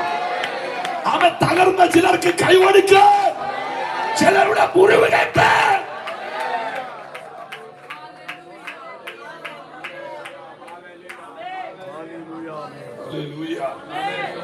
ലോകത്തിൽ ഇന്ന് വരെ ഒരു പട്ടാളക്കാരനും അവൻ ഇഷ്ടമുള്ള ഉടുപ്പിട്ടുണ്ട് പട്ടാളത്തിൽ നിൽക്കാൻ പറ്റുകയില്ല.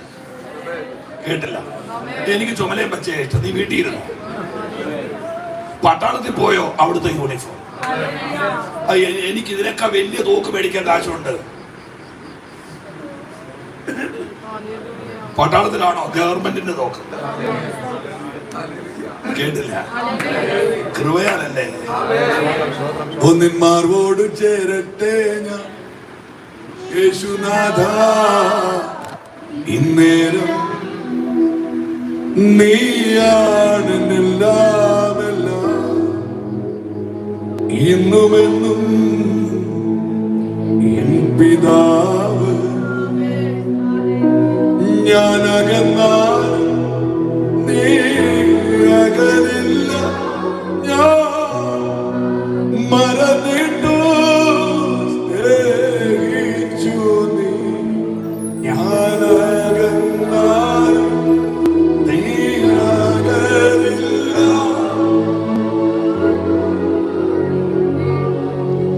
സ്നേഹിച്ചു നീ. എന്റെ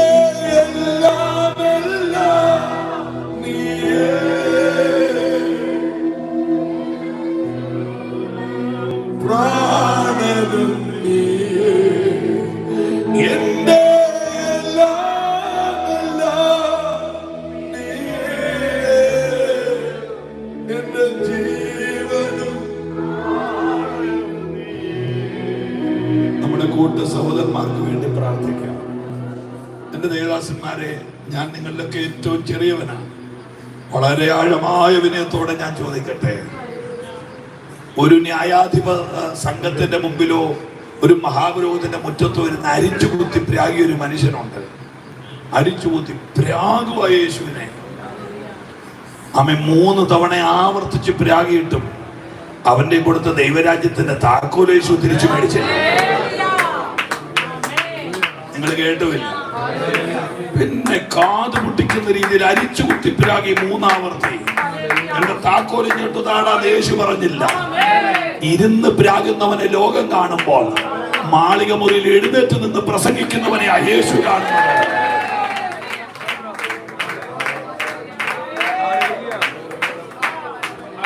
വേദപുസ്തകം കൊണ്ട് നടക്കുന്ന കൂടെ ഇച്ചിരി കരുണയും കൂടെ കൊണ്ട് നടക്കാൻ പഠിക്കണം. അധികമൊന്നും കാണുകയില്ലെങ്കിലും ഒരല്പമെങ്കിലും. നിങ്ങൾ എന്നോട് കൂടെ ഉണ്ടാവോ? 53:7 53:7 ഇരുന്നിട്ടും നിങ്ങളിത് ഏത് ബേസിൽ നിന്നോണ്ടാ നിങ്ങളിത് ചിന്തിക്കുന്നെന്ന് എനിക്കറിയില്ല. ഈ മനുഷ്യൻ പുതിയ നിയമസഭയുടെ പ്ലാറ്റ്ഫോമിൽ അല്ലെന്ന് ഓർത്തോണം.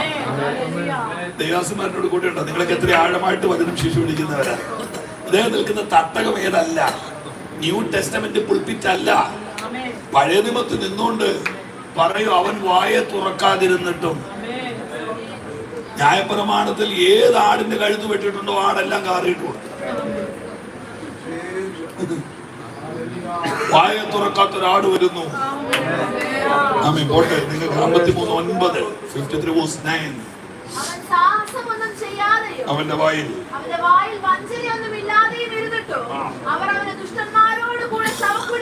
അവര് കൊടുത്തത് കള്ളന്മാരുടെ ഇടയ്ക്ക്, അവൻ കിടന്നത് മന്ത്രിമാരുടെ നടുക്ക്. നിങ്ങൾ കേട്ടില്ല?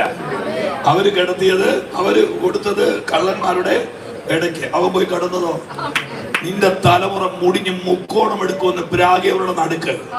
നിന്റെ തലമുറയെ ഉന്നതന്മാരുടെ നടുക്ക് നിന്റെ കുടുംബം മുടിഞ്ഞ് മുക്കോണം എടുത്ത് ഉമ്മ കുരുക്കുമെന്ന് പറഞ്ഞവരുടെ നടുക്ക്. നിന്റെ കുടുംബത്തെ ദൈവം മാന്യമായ പദവിയിൽ, അത് വിശ്വസിക്കുന്നവര് രാമൻ പറയുന്നില്ല. ആമേ. കന്യക ഗർഭിണിയാകും. 9 നമുക്കൊരു ശിശു ജനിച്ചിരിക്കുന്നു. ആധിപത്യം അവന്റെ തോളിൽ. 11 അവൻ ഇശ്രായേലിന്റെ കുറ്റിയാണ്. 53 അവൻ വായ തുറക്കാതിരിക്കുന്നു, അവന്റെ കിടപ്പ് മന്ത്രിമാരുടെ നടുക്കാണ്. അങ്ങനെ പറഞ്ഞു. 61 വായിക്കാം.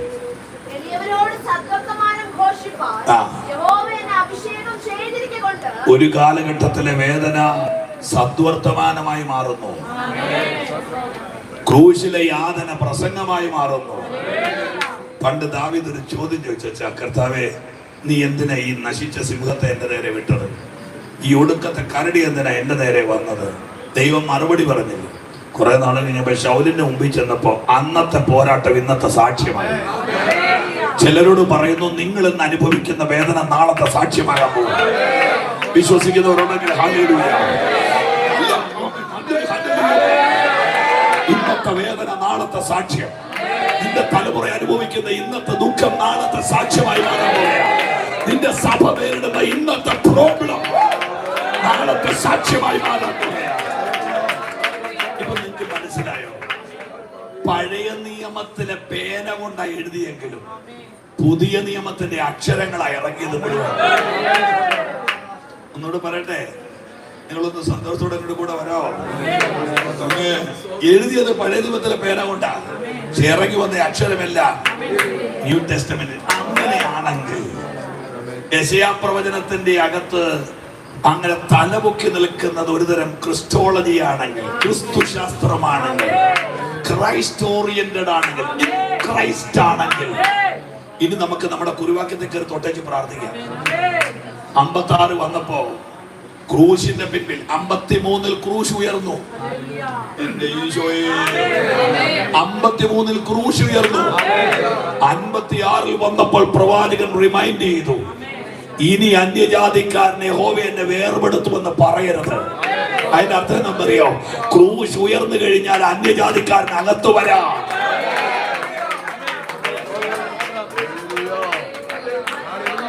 നിങ്ങളൊന്ന് ആലോചിച്ചു നോക്കിയ, ഒരു സാധു ഹൈന്ദവ കുടുംബത്തിൽ ജനിച്ച് ഞാൻ ഇന്ന് രാത്രി മൈക്കുമായിട്ട് ഇവിടെ നിൽക്കുന്നത്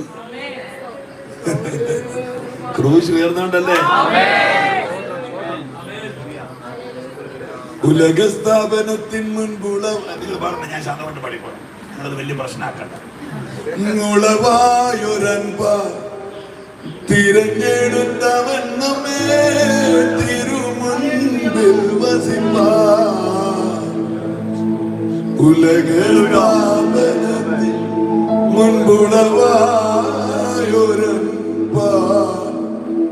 തിരഞ്ഞെടുത്തവൻ നമ്മെ തിരുമുൻപിൽ വസിപ്പാൻ തിരഞ്ഞെടുത്തവൻ നമ്മെ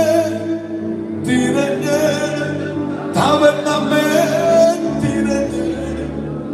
അവൻ നമ്മെ തിരുമുൻപിൽ വസിപ്പാൻ മകൾ സ്നേഹം പരലോക പിതാവ് മകനെ മരിപ്പതിനാ കുരിശിൽ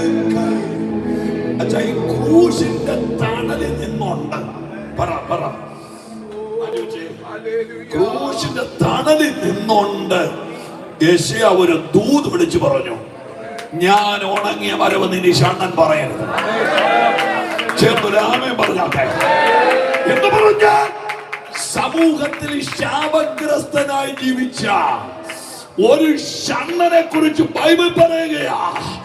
അവൻ ഇനി എപ്പോ ക്രൂശ് ഉയർത്ത കാൽവരി വെളിപ്പെട്ട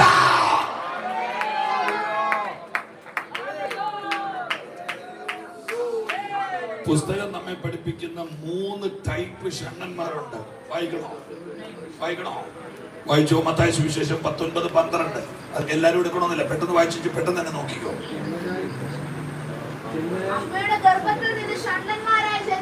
ഒന്നാമത്തെ ഷണ്ണൻ ഗർഭത്തിലെ ഷണ്ണൻ, രണ്ടാമത്തെ ഷണ്ണൻ മനുഷ്യൻ ഷണ്ണന്മാരാക്കിയവര്, മൂന്നാമത്തെ ദൈവരാജ്യത്തിന്റെ ഷണ്ണൻ. നിങ്ങൾക്കറിയാൻ മേലാത്തോണ്ട് ഞാൻ വായിപ്പിച്ചാലേ, എന്റെ ഒരു ആശ്വാസത്തിന് വേണ്ടി വായിപ്പിച്ചു, അങ്ങനെ കരുതിയാണ്. പിന്നെ 1, 2, 3, 4 നീണ്ടുന്നത് വെറുതെ 5 എന്ന് പറഞ്ഞാൽ ശരിയാകില്ലാത്തോണ്ടാണ്. ശാപഗ്രസ്തനാണ്.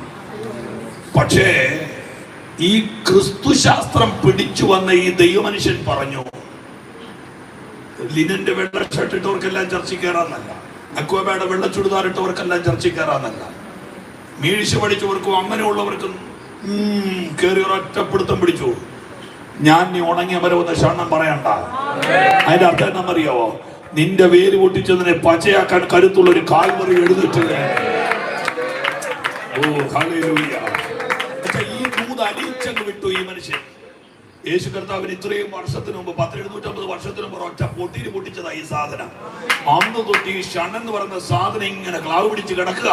ഒരു ദൂത്, ഞാൻ ഉണങ്ങിയ മരമെന്ന് ഇനി പറഞ്ഞു. ഷണ്ണൻ പറയരുത്. അങ്ങനെ പരതി വന്നപ്പോ അപ്പോസ്തല പ്രവൃത്തി 8 വന്നു.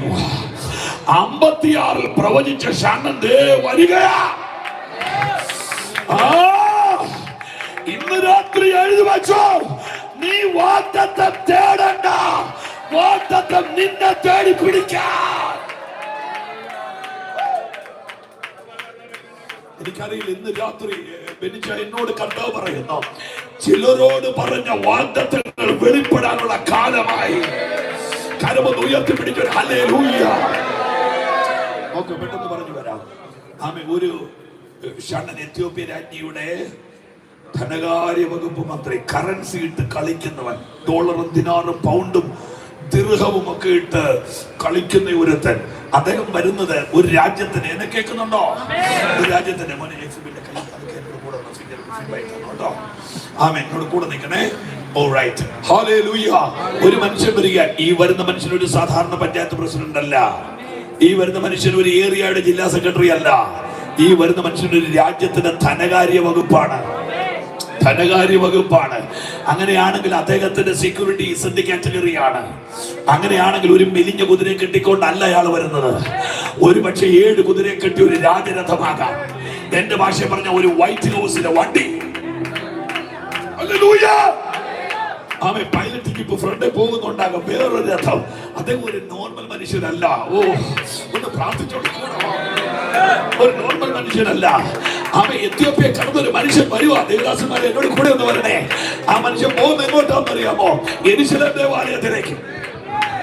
യെരുശലേം ദേവാലയത്തിലേക്ക് എന്തിനാ പോകുന്നത്?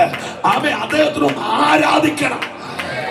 അല്ലാതെ ചർച്ചിന്റെ തൂണ് പണിയാൻ പോവല്ല.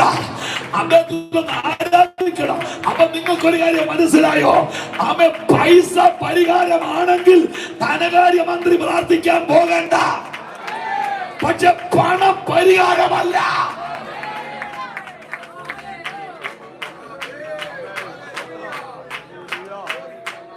ഈ മനുഷ്യൻ രഥമാവാതിനെ കൊണ്ടിട്ടു. അകമ്പടിക്കാരെല്ലാം ചാടി ഇറങ്ങി യെരുശലേം ദേവാലയത്തിലേക്ക് പോകാൻ. യെരുശലേം ദേവാലയത്തിലേക്ക് ചെന്ന് ഡോറിന്റെ അവിടെ ചെന്ന് നോക്കിയപ്പോ വാതിക്ക വലിയൊരു ബോർഡ് എഴുതി വെച്ചിരിക്കുന്നു. നിങ്ങൾ കേട്ടില്ലല്ലേ? വാതിക്ക വലിയൊരു ബോർഡ്. ആ ലിസ്റ്റ് മുഴുവൻ പറയാൻ എനിക്ക് ഇഷ്ടമില്ല, പറയാൻ പറ്റത്തുമില്ല. പഴയ നിയമത്തിലൊരു ലിസ്റ്റാണ്. ആ ലിസ്റ്റ് ഒന്ന് രണ്ടെണ്ണം പറഞ്ഞോട്ടെ, കുഴപ്പമുണ്ടോ? ഉണ്ടോ ഇല്ലയോ? എന്നാലും പുള്ളി അത് പറഞ്ഞു നാളെ എന്റെ നേരെ വരരുത്. ഒന്ന് പതിമൂക്കൻ പറഞ്ഞോട്ടെന്ന് ചോദിച്ചിട്ട് പറഞ്ഞത്. ആ പൊരിച്ചുണങ്ങൻ പഴയ നിയമത്തിലെ കാര്യമാണ്. അവിടെ അഫ്ഗാനിസ്ഥാനിൽ ബോംബ് വീണെന്ന് പറഞ്ഞ് എന്നെ തല്ലാൻ പറയാം. ഷണ്ണൻ അങ്ങനെ ലിസ്റ്റ് എഴുതി എന്റെ താഴെ എഴുതിയിരിക്കുന്നു. ആലയത്തിൽ കയറാൻ പാടില്ല. വണ്ടിക്കൂലി പോയി. എന്റെ പാസ്റ്റർ, നമുക്ക് ഇവിടുന്ന് ദുബായ് വരെ പോകണമെങ്കിൽ 32,000 രൂപയുടെ ടിക്കറ്റിന്റെ ആവശ്യമുള്ളൂ. പക്ഷെ ഇവിടുത്തെ വലിയ ഒരു നേതാവിന് അവിടം വരെ പോകണമെങ്കിൽ അദ്ദേഹത്തിന് ഫ്ലൈറ്റ് ചാർട്ട് ചെയ്ത് പോകണം. പിന്നെ 85 ലക്ഷം രൂപ, 1.25 കോടി രൂപയ്ക്ക് അദ്ദേഹത്തിന് എന്നാ കൊടുത്തു പോയാലും 75 കിലോയെ അവിടെ ചെല്ലുള്ളൂ. ഷണ്ണന്റെ കാശ് പോയി. യെരുശലേം ദേവാലയത്തേക്ക് നിങ്ങളുടെ കൂടെ ഇല്ല. യെരുശലേം ദേവാലയത്തിൽ കയറാൻ പറ്റുന്നില്ല. ആ മനുഷ്യന്റെ മനസ്സിനകത്തുണ്ടായ സങ്കടം ഒന്ന് ആലോചിച്ച് നോക്കി. എനിക്ക് പ്രാർത്ഥിക്കാൻ പറ്റുകയില്ല. ഞാനൊരു അവോയ്ഡ് പേഴ്സൺ ആണ്. ആള് കയറാൻ പറ്റില്ല. ഞാൻ തള്ളപ്പെട്ടവനാണ്. ആ ഒരു ലിസ്റ്റ് ഞാൻ ഔട്ടാണ്. പഴയ നിയമത്തിൽ ശപിക്കപ്പെട്ട പറവകളുണ്ട്, ശപിക്കപ്പെട്ട കുളമ്പ് പിളരാത്ത മൃഗങ്ങളുണ്ട്, ചെതുമ്പലില്ലാത്ത മീനുണ്ട്, അവഗണിക്കപ്പെട്ട മനുഷ്യരുണ്ട്. കേറരുത്. നിരാശയോടെ ഈ മനുഷ്യൻ തിരിച്ചു പോരാൻ വരുവാ. ഇനി നിങ്ങൾ എന്നെ ശ്രദ്ധിക്കണം. യെശയ്യാ പ്രവചനം ഒരു ബുക്കല്ല, ചാപ്റ്റർ വൈസ് സ്റ്റഡിയാണ്. യെശയ്യാ പ്രവചനം ഒന്നിച്ചൊരു ബുക്കല്ല. കേൾക്കുന്നുണ്ടോ? യെശയ്യാ പ്രവചനം ചാപ്റ്റർ വൈസ് ആണ്. അതുകൊണ്ട് ഒരു മനുഷ്യൻ അവിടെ ചുരുള് വിൽക്കാതിരിക്കുന്നു. കൂടെ വാ. 66 ചുരുള്. അച്ഛന്മാരെ എന്നോട് കൂടെ ഒന്ന് വരാമോ? എത്രയാ? 66 ചുരുള്. ദൈവദാസനെ ഒന്നെടുക്കുകയാണെങ്കിൽ നമുക്ക് ആശ്വസിക്കാം. ഒന്നാമത്തെ എടുത്തല്ലോ. 66ാമത്തെ എടുക്കുവാണെങ്കിൽ നമുക്ക് പിന്നെ ആശ്വസിക്കാം. ഒടുക്കത്തെ എടുത്തല്ലോ. അവൻ ഇനി നോക്ക്, നടുക്കത്തെ എടുക്കുവാണെങ്കിൽ 32 എടുക്കണ്ടേ? അപ്പൊ ഇയാള് തുടക്കമെടുത്തില്ല, ഒടുക്കമെടുത്തില്ല, നടുക്കെടുത്തില്ല. കൈ പോയത് 53ലേക്കാ. അതിന്റെ അർത്ഥം എന്താണെന്നറിയാമോ? ന്യായപ്രമാണം നിന്നെ കേട്ടിയില്ലെങ്കിൽ കാൽവരി നിന്റെ വണ്ടിക്കകത്ത് കയറാൻ പോകയാ. ആ കരമടിച്ച് ന്യായപ്രമാണം നിന്നെ തള്ളിയാൽ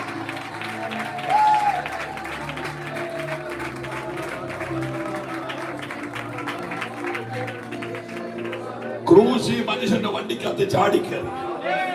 ഓ, നിങ്ങൾ കേട്ടില്ല? ഇന്ന് രാത്രിയുള്ള യോഗത്തിൽ എന്റെ അകം തിളക്കുന്നുണ്ട്.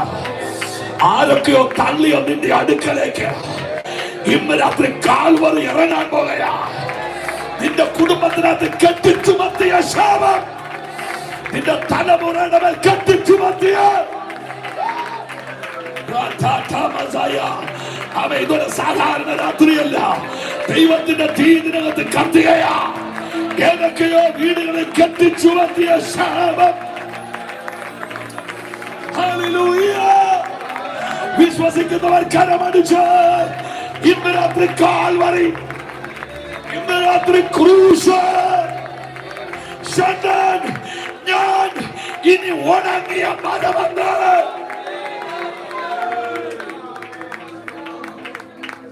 ഇന്ന് രാത്രി ഹൃദയത്തെ തട്ടി ഞാൻ ദൂത് പറയാം. ഇന്നലെ വരെ നിന്റെ കുടുംബത്തിൽ വെളിപ്പെട്ട് നിന്ന ആ പഴകിയ ശാപമുണ്ടല്ലോ, ആ കീർത്തികെട്ട ജീവിതാനുഭവം ഉണ്ടല്ലോ, ഇതൊരു സാധാരണ രാത്രിയല്ല. ഇന്ന് രാത്രി ദൈവം അതിനെ വൈപ്പ് ഔട്ട് ചെയ്യുകയാ.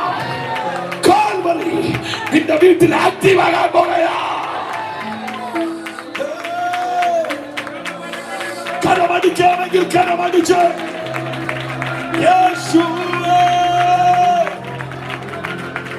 കരുണാമയനേ, ഇന്ന് രാത്രി ചിലരെ തൊടാൻ, ചിലരുടെ ശാപത്തെ അഴിക്കാൻ ആ അഭിഷേകമുള്ളവർ ആരാധിച്ചു.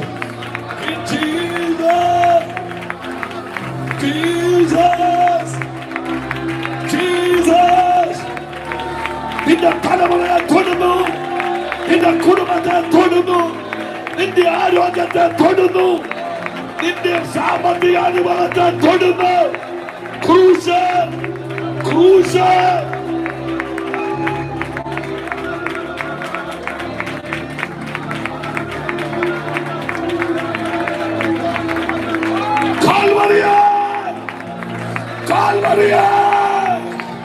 ഓ കട്ടപിടിക്കാത്ത ചോര ഇപ്പം തന്നെ തൊഴുകയാൽ കട്ടപിടിക്കാത്ത രക്തം ഉറക്കമിടിക്കാശുവേ, ഉറക്കമിടിക്കാശുവേ, ഉറക്കമിടിക്കാശുവേ. അടിയത്തെ അടിയത്തെ ദുർഭൂത ശക്തികൾ, രോഗക്കെട്ടുകൾ, പാരമ്പര്യ കെട്ടുകൾ മൗനമായിരിക്കല്ലേ, മൗനമായിരിക്കല്ലേ. ക്രൂശ് ഉയരട്ടെ.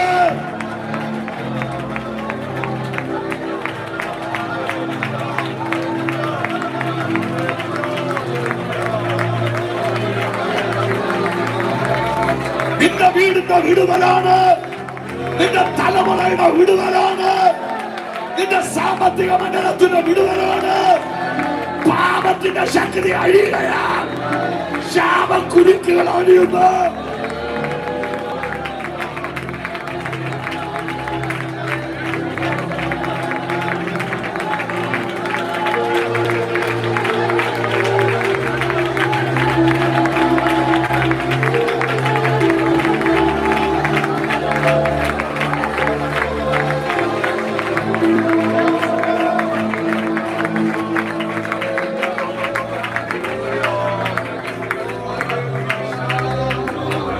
ഞാനൊരു വാക്ക് പറഞ്ഞ് പ്രാർത്ഥിക്കാൻ പോകും.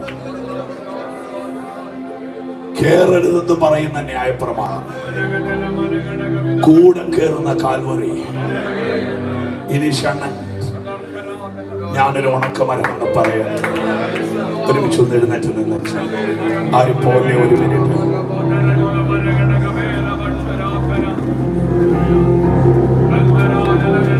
ഓ കാൽവറി എന്റെ കല്ലറയ്ക്കും ഒതുങ്ങുകില്ല. കാൽവരിനാഥൻ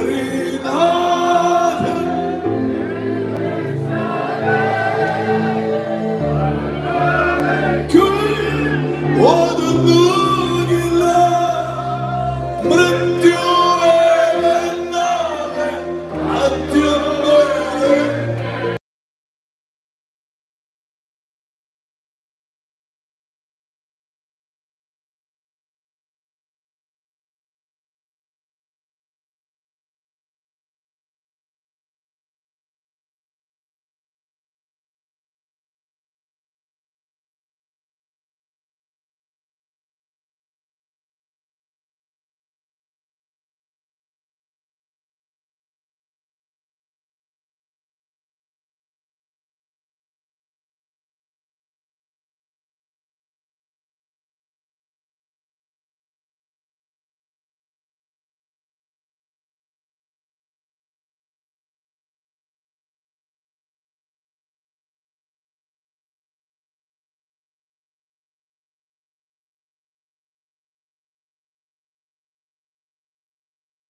ഒന്നും ആലോചിക്കരുത്. ക്രൂശ്. ഇന്ന് രാത്രി മഴ പെയ്യുമെന്ന് ആലോചിക്കരുത്. ക്രൂശ്.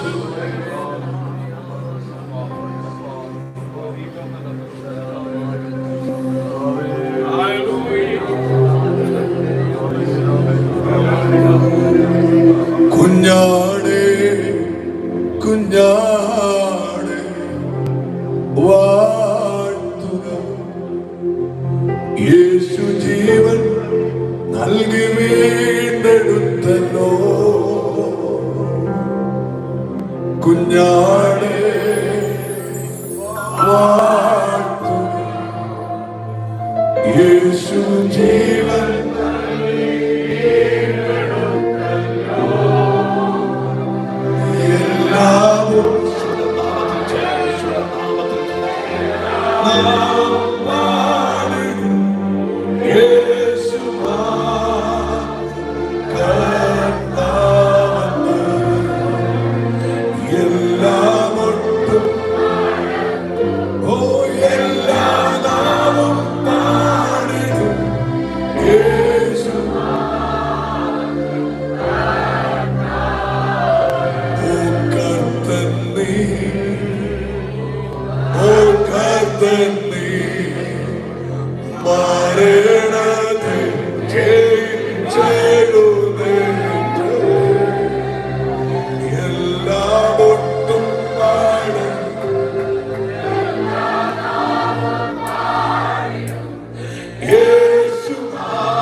എല്ലാ കാര്യങ്ങളും ഉയർന്നിരിക്കട്ടെ. ഓ എല്ലാം ഒട്ടും ആണ്, എല്ലാവും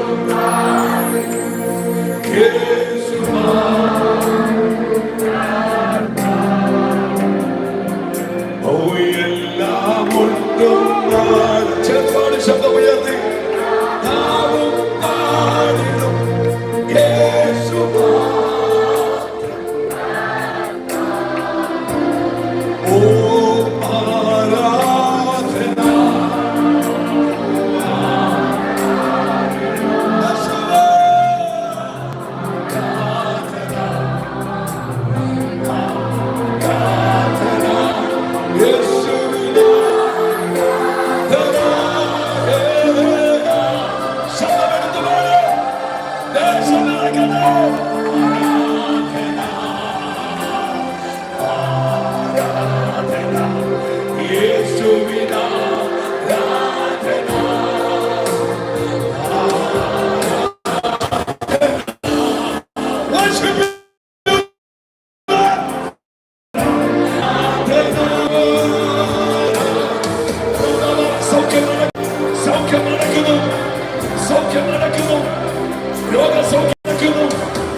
ശ്വാസം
നമുക്ക് ദിവസം നമുക്ക് പ്രാർത്ഥിക്കാം.